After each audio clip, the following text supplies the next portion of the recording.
সে একটা নাস্তিক, নাস্তিক রাসেল। এটা সুস্থ একটা বিচার চাই। আর আপনি বর্ষা, আপনি যে বিয়েটা যে বসছেন তার চরিত্র সম্বন্ধে জেনে আপনি বিয়ে বসছেন। ফিল্ম ইন্ডাস্ট্রির কাউকে জিজ্ঞেস করছেন যে রাসেল লোকটা কীরকম? সে আল্লাহ 30 দিনই মদ খায়, সে একটা মাতাল, সে একটা জাউরা। জাউরা বুঝছেন?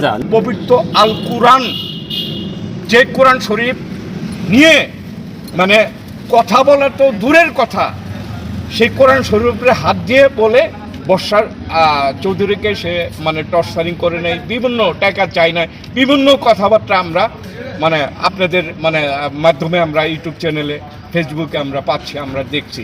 কিন্তু সে কিন্তু একজন নায়ক, সে একজন চলচ্চিত্র নায়ক। এক ছবি করলে সে কিন্তু হিরো।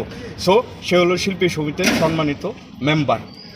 পৃথিবীতে আপনি আমেরিকান বলেন, আমেরিকান ছবি বলেন, আপনার চায়না ছবি বলেন, হলিউড বলেন, তারপরে ইরানি ছবি বলেন, তুরস্কের ছবি বলেন, পৃথিবী জুড়ে হিরো আর্টিস্ট শিল্পীরা যারা আছে, আমরা জীবনে দেখে নেই যে কোরআন শরীফের উপরে মানে ইউটিউবটা ফেসবুকটা চালু হওয়ার পর কোরআন শরীফের সামনে রেখে এত কসম খাচ্ছে এই লোকটা। হুমায়ুন ভাই, আপনি হয়তো জানেন, এই যে আমাদের প্যানেল যে ছিল এই নির্বাচনে, মানে মোহাম্মদ কলি, অমিত হাসান যে প্যানেলটা, মোহাম্মদ কলি, নিপুণ ম্যাডামের যে প্যানেলটা যে ছিল, সেই প্যানেলের আপনার যে আপনার প্যানেল পরিচিতি সবাই রাত্রি 11:30টার সময় এই রাসেল মদ খেয়ে, তার সঙ্গে 3-4 জন মদ খেয়ে এমন লোট, সামনে ছিল উস্তাদ ড্যানিস সিটাক, Amit Hasan, Sujata madam, Anjana madam, big artist ওই জায়গায় ছিল, তাদের সামনে লুড হয়ে সে ঘুরতেছে এই লোকটা।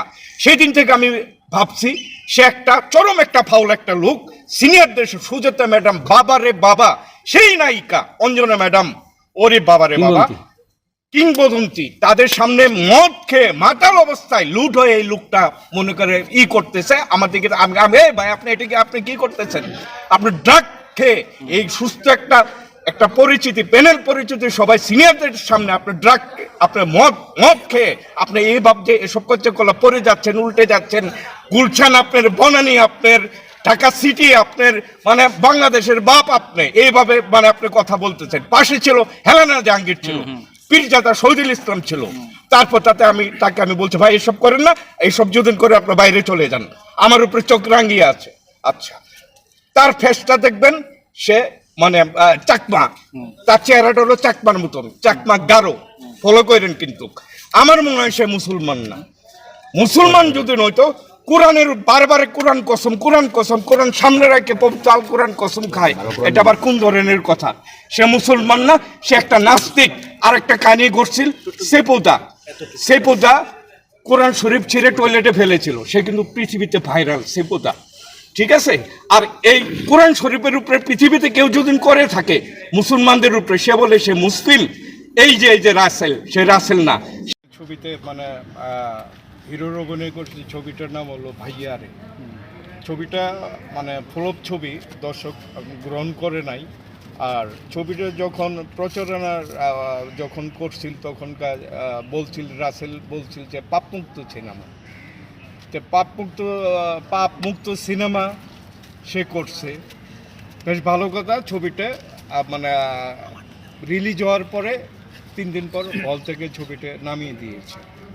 সো ইদানিং মিডিয়াতে দেখতেছি সে সামনে কোরআন শরীফ, পবিত্র আল কুরআন শরীফ সামনে নিয়ে বলতেছে বর্ষা চৌধুরীর নামে, বর্ষা চৌধুরী তাকে উনি বিয়ে করেছে, বিয়ে করার পরে তাদের পারিবারিক একটা কলহে কোরআন শরীফ এনে, কোরআন শরীফ সে শপথ করে যে কোরআন শরীফের উপরে হাত দিয়ে আমি বলতেছি, এই কথা আমি বলি নাই। আর তার দিয়ে সামনে কোরআন শরীফ, ইলেকট্রনিক্স মিডিয়া এবং আপনারা যারা আছেন সাংবাদিক ভাইয়েরা, আপনারা ফেসবুক, ইউটিউব চ্যানেলে আর আপনি ঢুকলেই দেখা যায় এই কাহিনী, কোরআন শরীফ সামনে।